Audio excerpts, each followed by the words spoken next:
6 months ago, standing in the middle of Yonge and Dundas Square, I became suddenly consumed with consuming the media around me. I was consuming the billboards, the signs, the ads, the people, the streets. Stimuli was entering my eyes, and by some miracle of God, my brain understood the waves of energy bouncing off objects into my eye socket. It was an overwhelming experience. I couldn't stop thinking, watching, seeing, enjoying, so that the only reasonable thing a conscious media consumer could do, and I became a producer, got my HMC 150 camera made by Panasonic in China, put in a cargo ship and into my hand and out of the bag. I pressed record, and for 5 minutes straight, I produced what I was consuming, and I was consuming what was coming out of the video stream I was producing, of works produced by others based on things they've consumed in their own life. Eventually, the recursiveness flatlines, and by some miracle, there's silence.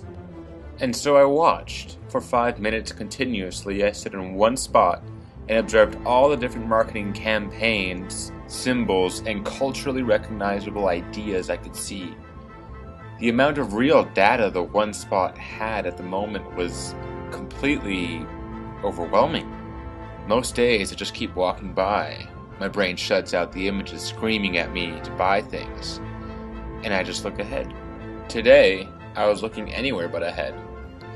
I wonder that if our lives are a story, much like Fisher argues in his essay titled Narration as a Human Communication Paradigm, what would the critics make of this chapter?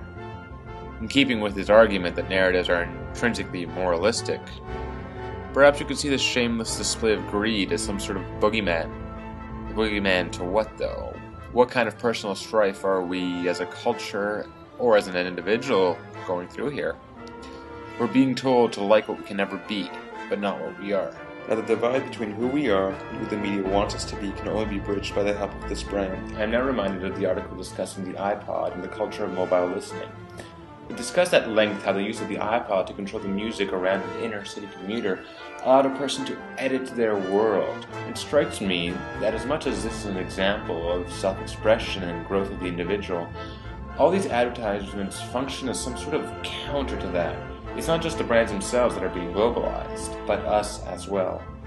With every repeated image we see, the world loses a little more of its originality and gains a fair degree of artifice.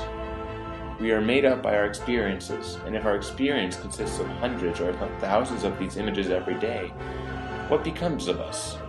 Who do we become without the ability to edit the corporate out of our visionscape? Another article discussed in class relates to subcultures and where they are located in this digital age.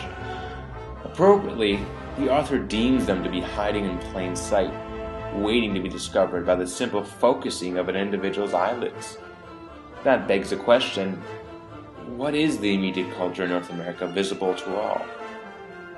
I put forth that it's consumerism. The need to buy, purchase, advertise, sell, and be chronically unhappy with the brands you own and what you own. Though this fact isn't nice to hear, it's the one true and stable thing you'll find in this country from coast to coast, town to town, city to city. No matter what, we need to buy more and have more. We need to be told what to want.